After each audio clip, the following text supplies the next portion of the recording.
dito sa kanang bahagi. At ang pangkat ikalawa dito sa kaliwang bahagi.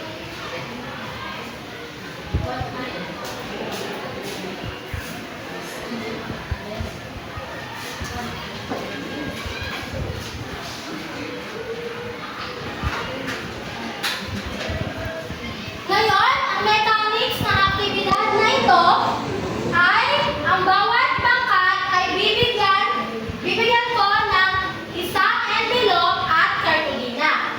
Sa loob ng envelope ay mayroon kayong mga larawan na makikita. Ididikit nyo ang mga larawan na inyong makikita dito sa ating pisara. Pagkatapos sa kartulina, ilalagay ninyo ang inyong mga sagot kung ano ang pinapakita ng mga larawan na iyon.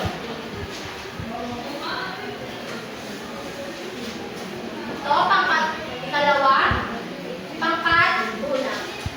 Mayroon lamang kayong 3 minuto.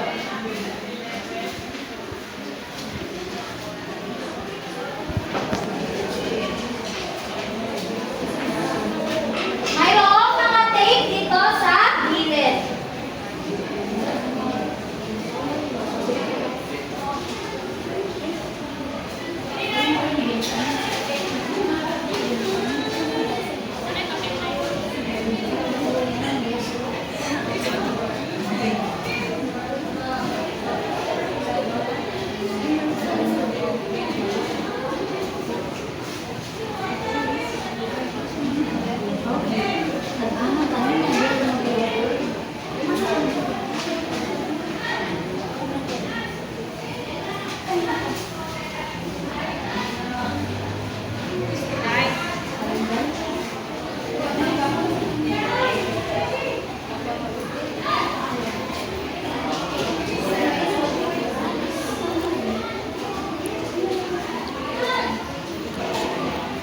Maaari nyo na idikit ang mga larawan.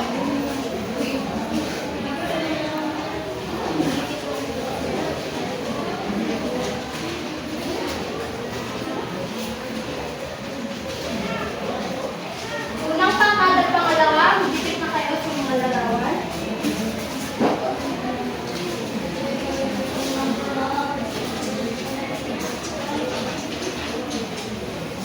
Dito ang unang pangkat at ang pangalawang pangkat.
letra. At inyong gagawin ay bubuuin ito. So, pwede na kayong tumuloy sa inyong mga kapares. Sinong kapares mo, Ace?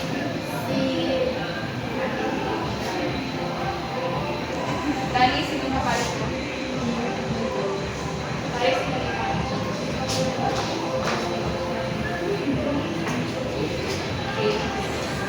Pagkatapos nyo buuin ang letra ay didikit nyo ito sa pitsara gamit ang cartolina.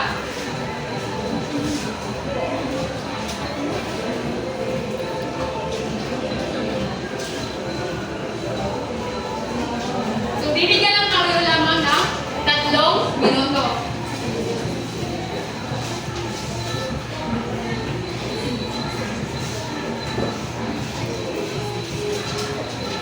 So, didikit ninyo sa pitsara ang nabuo niyong mga salita. Ha?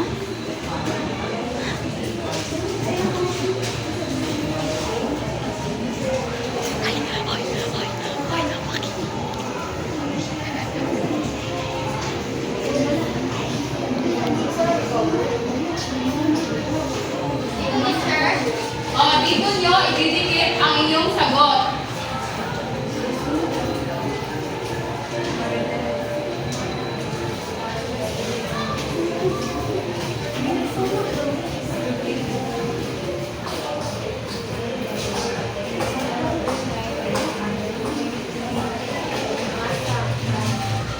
So, meron nang ididikit din sa pitsara. So, tapos na ba? Dapat teacher, sabi Kitty.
Mayo na kayo, umupo.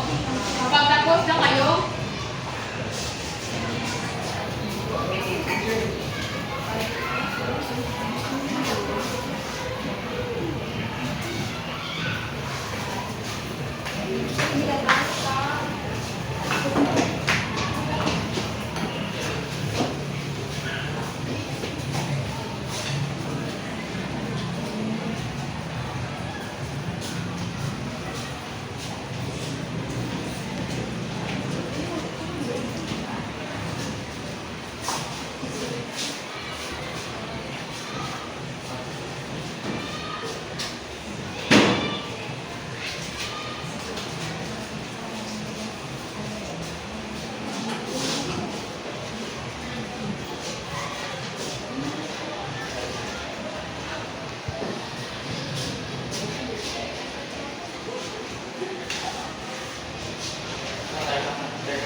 mari na kayo umupo, Madi.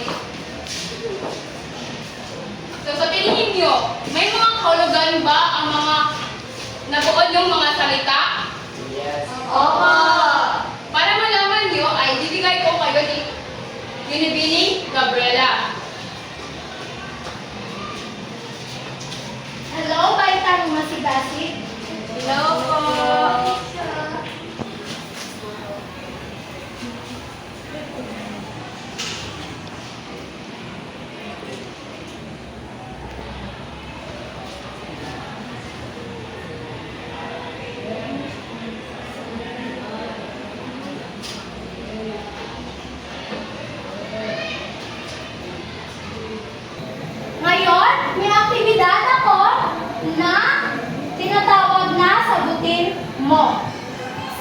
teacher may papatod sa inyo palabas. Tapos, ang gagawin nyo, nakikinig kayo na mabuti. Kasi pagkatapos, mayroong mga katanungan ako itatanong sa inyo. Handa na ba kayo makinig at tunood mga grade 6 masigasig?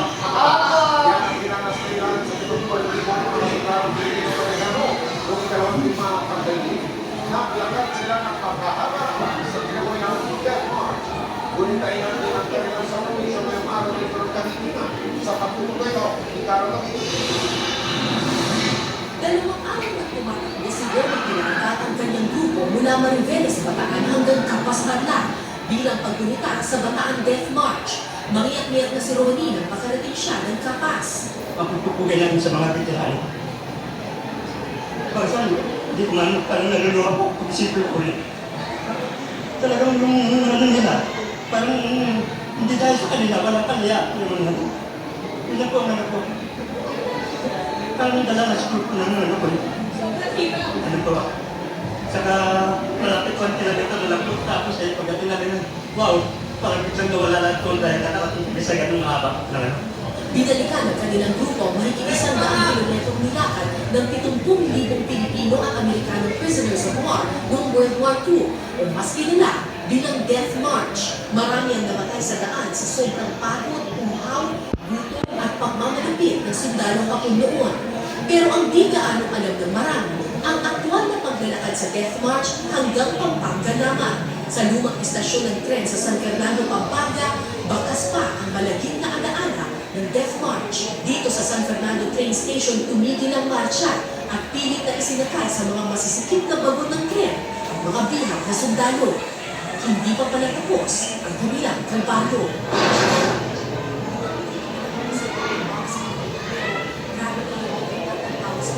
Sobrang bilang parang tubol dito sa loob ng bagon na ito. Tapos isipin nyo lang yung World War II veterans natin, nakasarado to both doors, gawa pa sa yero. Tapos, wala silang any source of air dito sa loob ng bagon na ito. Maliban na lang, dun sa mga maliliit na butas, dito sa mga dingding. 6 by 8 feet ang laki nitong bagon na ito. At 100 to 150 prisoners of war pinagsisika dito. Bawal. Okay, ngayon. Di ba nakinig kayo sa pinanood ni teacher? Opo. So, meron ako unang ano ang tumutukoy sa sapilitang pagpapalakad sa mga bihag na sundalo noong panahon ng Hapones? Jezebel? Death March po. Okay, at titignan natin kung tama ang sagot ni Jezebel. So, tama ba si Jezebel? Opo. So, bigyan si Jezebel ng wow, galing clap. 1, 2, 3. 1, 2, 3. Wow! Wow! Galing! Galing! So, ang tawag sa pilitang pagbabalakad sa mga sundalo noong panahon ng Hapones ay Death March. Pangalawang tanong. Ilan ang kabuuang bilang ng mga nabihag na sundalong Pilipino at Amerikano sa Death March? Okay, Mary Joy? 76,000 teacher. Okay, titignan natin kung tama si Mary Joy. Tama si Mary Joy? Opo. Okay, mayroong 76,000 na mga sundalong sapilitan na pinalakad. Ang 67 ay ang Pilipino at 10,000 is ang mga Amerikano. Pangatlong katanungan, ilang kilometro ang nilakad ng mga sundalong ito? Okay? 100 po, teacher. Okay, tignan natin kung tama si Kate. Tama ba si Kate? Opo. Okay, mahigit 100 kilometro ang nilakad ng mga kasali sa Death March. Pero ang specific na kilometro ay 97 to 112. Tandaan niyo yan ha, mga bata. Pang-apat na katanungan. Saang lugar nagmula maglakad at saan patungo ang mga sundalong Pilipino at Amerikano? Ace? Mariveles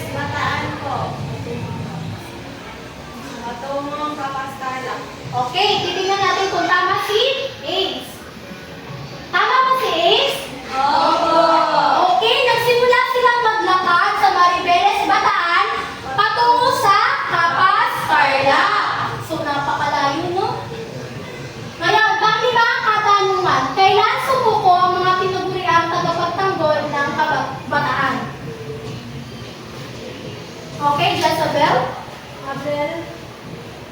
April 9, 1942. Okay, tingnan natin kung tama si Jezabel.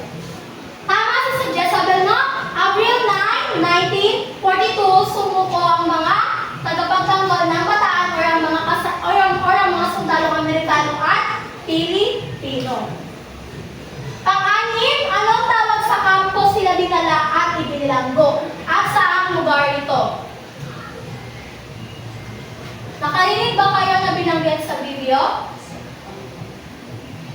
Okay, so wala. So hindi siya masyado nabanggit sa video. So dinala sila ang mga nakaligtas ay dinala sa kampong O'Donnell sa lugar ng Tarlac. Pero bago sila madala dyan, di ba binanggit sa video na asa dito sila huminto? Sa katong tren? Sa tren sa Pampanga, sa San Fernando, Pampanga. Ang mga nakaligtas sa tren na yon na tinatawag na death train ay pinupiyuta sa Camp O'Donnell. Kaya muna nila pinastay ang mga sundalo sa death train kasi hindi kasya ang lahat ng mga sundalo sa kampo. Kaya naunawaan niyo ba mga bata? Oo. Okay, Camp O'Donnell sa Tarlac, O-train sa San Fernando, Pampanga. Pang-pito, ano ang mga naranasan ng mga sundalo ito sa kamay ng mga Hapones? Yung mga binanggit kanina.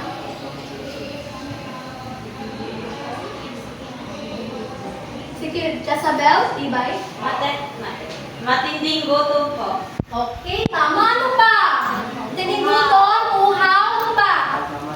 O, tama. Si Harold, mga pagmamalupit. So, tama ang inyong mga sagot. Nakaranas sila ng matinding pagmamalupit, tapos pinabayaan lang sila magutom, mauhaw, at mamatay.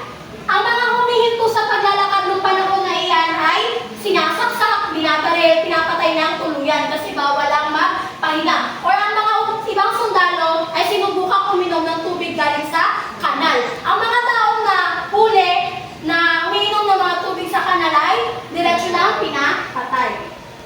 Ang panghuling katanungan, sino ang nanguna sa mga sundalo sa panahong Death March? Christine Beho?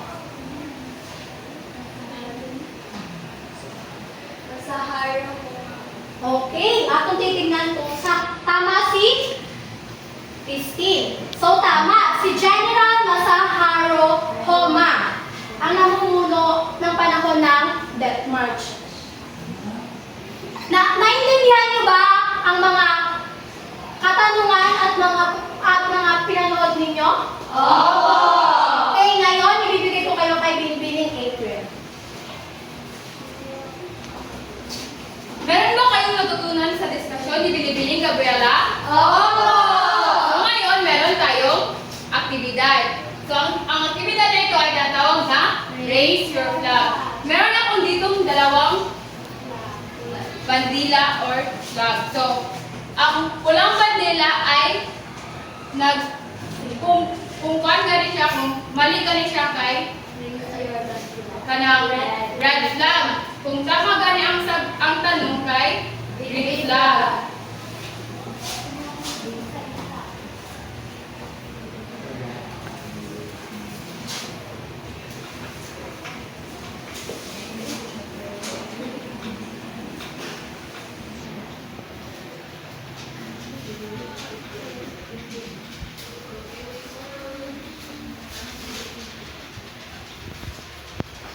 So, meron akong apat na tanong. Unang, handa na ba kayo? Oo! Unang tanong, nagsimula ang Death March noong Abril 9, 1942. Itaas ang mga bandila. Kung ito ba ay red flag or green flag? So, ang inyong sagot ay Green flag! Tama, nagsimula ang Death March noong Abril 9, 1942. So, pangalawang tanong. Ang Death March ay naganap sa panahon ng Revolusyonong Pilipino. Itaas ang bandila kung ito ba ay green flag or red flag. Itaas ang bandila. Teacher ay... So, ang inyong sagot ay? Mali. Bakit red flag ang inyong sinagot? Guts lang namin. Yes, Joy Joy? Hula lang namin, teacher. Naganap ang death march sa panahon ng Rebolusyong Hapones. Ikatlong tanong.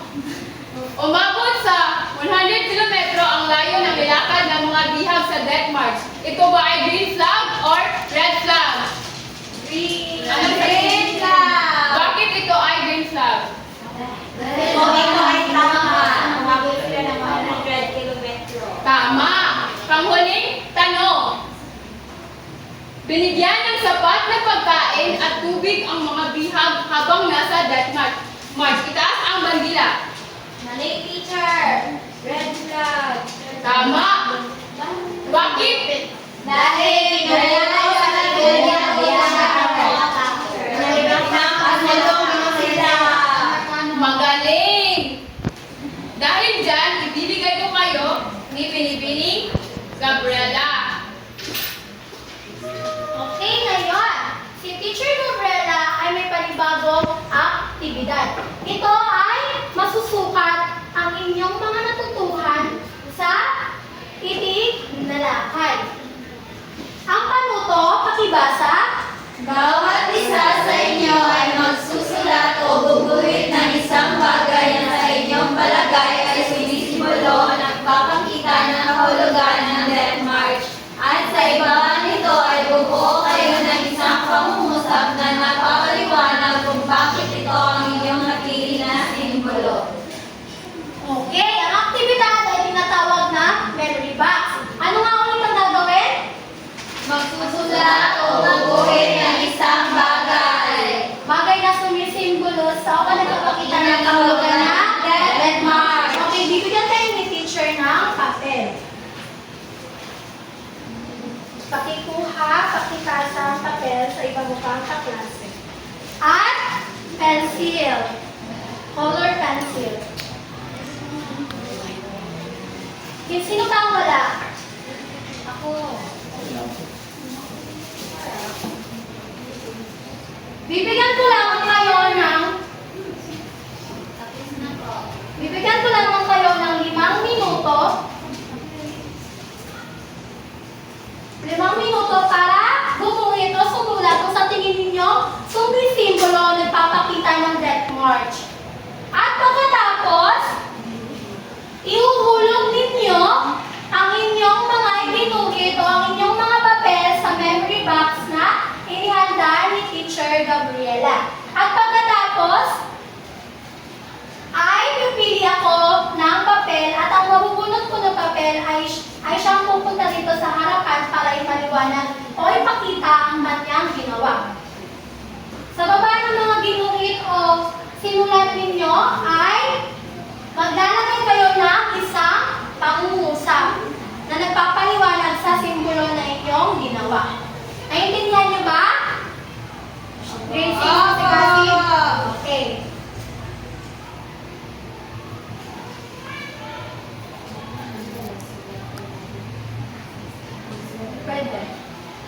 Pwede na kayong gusto. Halimbawa nitong aktibidad na to. Ang naisip ninyo ay bato. Pwede nyo i-drawing ang bato, pwede nyo rin isulat na bato. Pagkatapos sa baba, ipapaliwanag ninyo kung bakit bato ang inyong napili na para sumisimbolo sa Death March. Bato is nagpapakita ng katatagan. So, mga sundalong iyon ay nagpakita ng katatagan, lalong-lalo na yung mga nakaligtas na nakaabot sa kampo. Naintindihan na ba, Ace? Okay. Mayroon na lamang kayong 2 minuto. Pwede nang maghulog ang mga natapos na.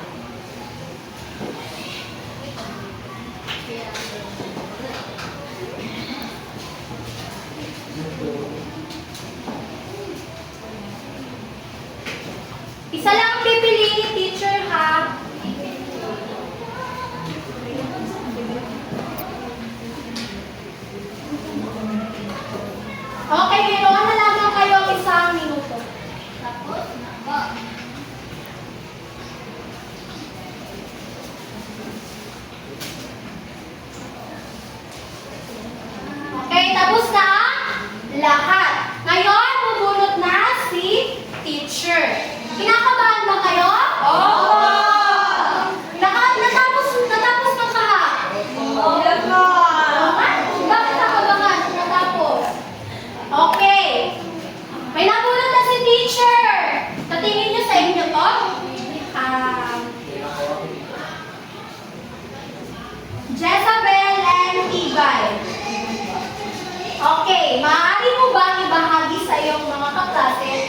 ginawa mo at ipaliwanag kung bakit iyan ang iyong naisip. Ang iginuhit ko po ay baril at may simbolo na walang tubig at walang pagkain. Ito po ay sumisimbolo sa Death March dahil ito po ang ginamit o dahilan kung bakit maraming namatay na mga tao. Okay, so bigyan ng wow galing clap si Belle! 1, 2, 3! 1, 2, 3! Wow! Wow! Galing! Galing! Okay, ngayon, ibibigay ko kayo kay Teacher April. Naiintindihan niyo ba ang tinalakay ni Gabriela? Binibining Gabriela? Opo! Kaya ngayon magkakaroon tayo ng pasulit.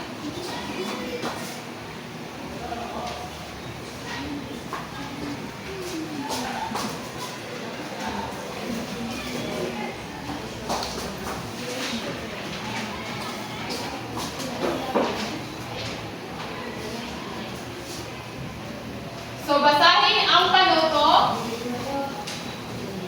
Isulat ang titik ng tamang sagot. Bibigyan ko lamang kayo ng 3 minuto para sagutin ang pasulit. At kumuha kayo ng isang tapat na papel.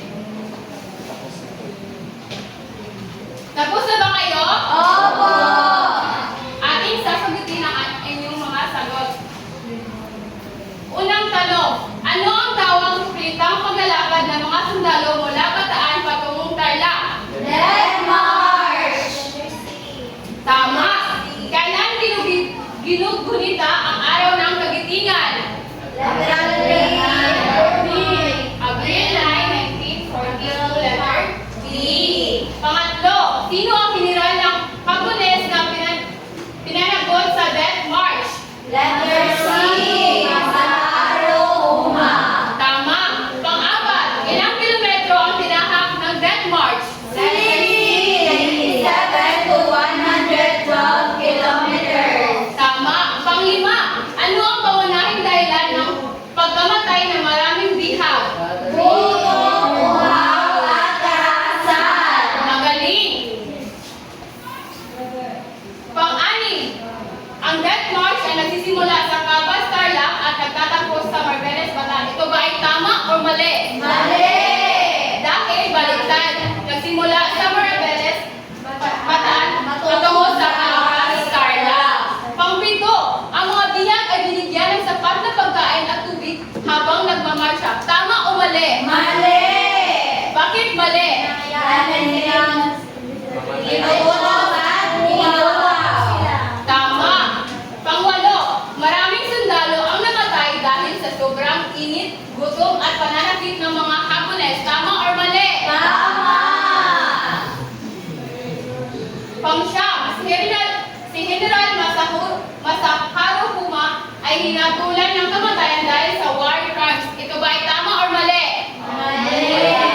Ito ay tama! Dahil pinatay niya ang mga sundalo kahit wala itong mga kasalanan.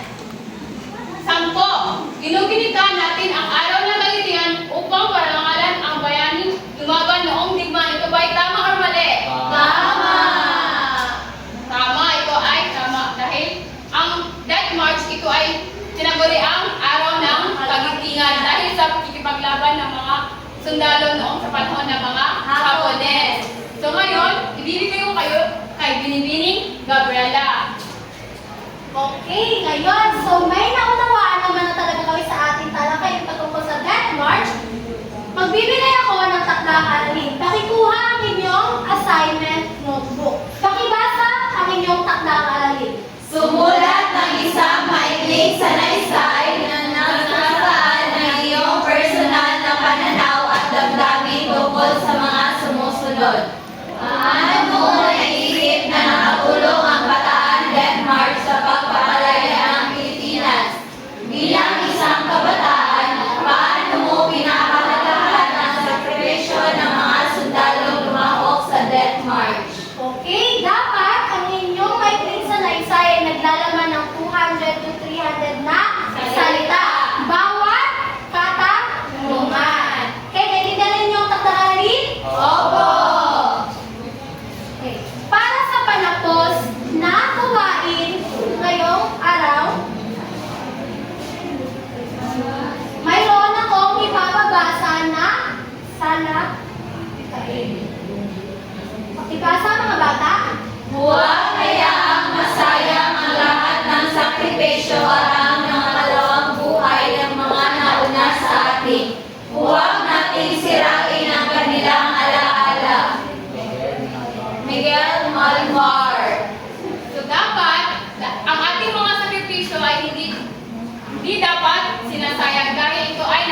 ibibigay nating mga Pilipino na ating kalayaan. Okay. So, dapat din natin, ano nga ulit yung araw ng pagtaguri sa... Abril Sham. Okay, Abril Sham. So, umaano tayo na Abril 9 kada taon. So, bakit nga ba ulit tinawag na Death March? Dahil sa sapilitang pagpapalakad sa mga sundalo sa at maraming namatay sa panahon ng Hapones. Sino nga ulit ang general? Ilang sundalo ang kabilang sa Death March?